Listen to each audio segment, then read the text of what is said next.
Hey there, it's Pastor Rob here. We are just under 2 weeks away from the beginning of Family Night, and along with that, all of our other church ministries begin to kind of gear up and get ready for the year. And I want you to know we're really excited about the beginning of another church year. I know that our Family Night leaders are really looking forward to starting back up their ministries and the programs again, building connections and relationships with the young people in our church. You may have heard that Sunnyslope recently adopted a cell phone policy that applies to church events like Family Night. And what I want to do is just take a few minutes to answer a few questions about what this policy is and why we've implemented it, and maybe answer some of the questions that you might have. In a nutshell, here's what the policy means. During all church-related events, things like Family Night, things like Sunday school, as well as things like nursery and volunteering, we are requiring that all cell phones will be placed in a basket and they will be held there until the end of the meeting. And that means that during, say, like a youth group meeting or ETM or Sunday school class, the cell phones will be kept in that basket in the room. They're not going to be hauled off anywhere. They'll be in plain sight, but they will be out of reach from the students. This policy also applies to those who are volunteering and for, say, working in nursery or in children's worship or doing like audiovisual stuff. One of the questions that you might have is, why are we adopting a policy like this? There's a number of reasons. One of them is that it is our job as a church, and it's really a privilege that we have to create an environment where community can happen, where relationships and friendships can grow and develop, and we want to do everything that we can to ensure that that is happening. There's another reason why, and that's maybe more of a practical reason. That is that there is growing evidence that suggests that that cell phones and the way that we use them actually contributes to high levels of anxiety, especially among teenagers. Always being connected to your phone, always being connected to social media, and always having that phone that's right in your pocket and it's vibrating or it's buzzing or whatever, actually increases our stress level. And so we want to do what we can to create an environment that minimizes that and lowers that level of stress and anxiety. It's not good for our mental health to be so tethered to our phones all the time.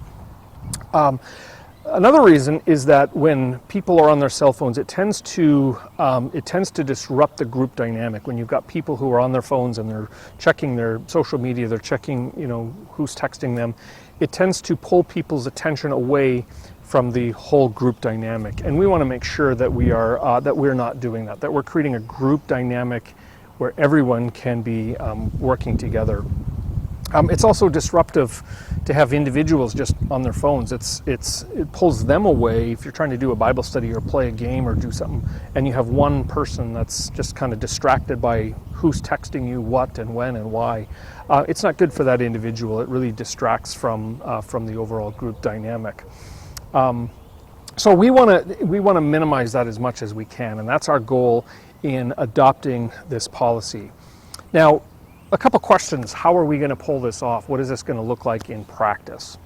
Well, first of all, the specific details or the specific implementation will be up to each individual leader. And what that means is that how exactly a leader goes about it, whether they put the basket at the door, whether they pass it around, that will be up to the discretion of the individual leader.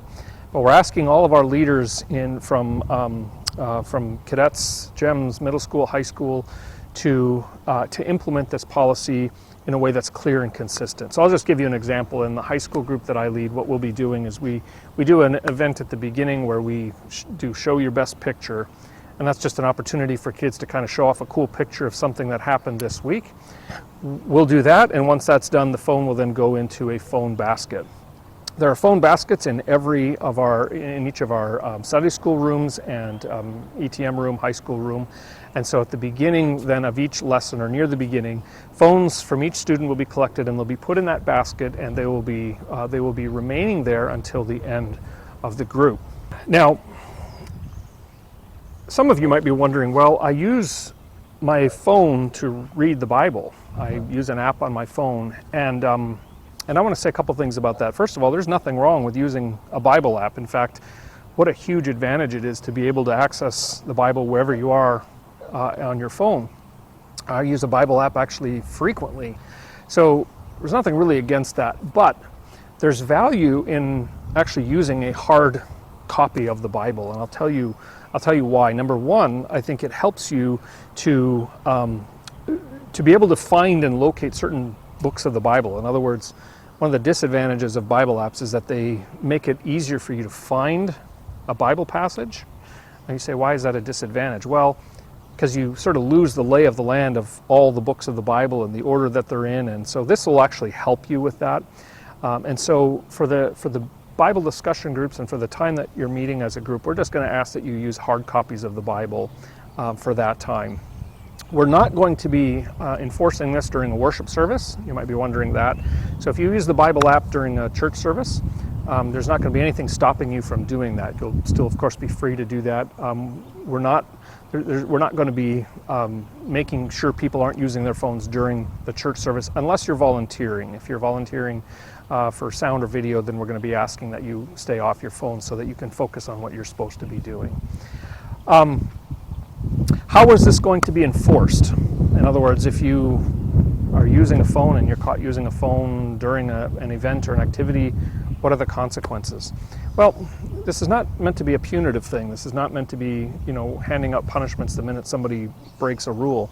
What we'll do is if you're caught on your phone, or if you don't turn in your phone and then later on it's in your hand, simply we'll just ask you to put it in the basket. That's really all that needs to happen. Now, if it becomes an ongoing issue, if it becomes a pattern as opposed to an occasional event, we'll just simply have a conversation with you or with parents or guardians as necessary, and we'll just ask that we can deal with this. And hopefully that will take care of it. Hopefully it doesn't need to go any further than that. If it continues to be a problem with volunteers, that's a little bit different, because volunteers who are in children's worship or nursery, it becomes a safety issue. And for those who are, say, doing audio-visual, it becomes disruptive to worship when sound or video person's attention isn't on the worship service. What about group events or outings? This one's a little bit different, because if a group goes on, say, a week-long camping trip, or they go to Camp Calvin, or even just an outing to get air or something like that, I realize that a lot of people use phones for their cameras. And what we're going to do is we're going to leave it to the discretion of each leader. They can decide exactly how to enforce this when you're doing an event or an outing that is off church grounds. The leader will have discretion in how and when to apply that, but it's important to understand that leaders, those of you who are in leadership, you will have the final say about whether or not to allow cell phones on an outing and what to do and how to enforce it on them. One of the questions that often does come up is, well, what about an emergency? What if something happens and I need to get a hold of my son or daughter?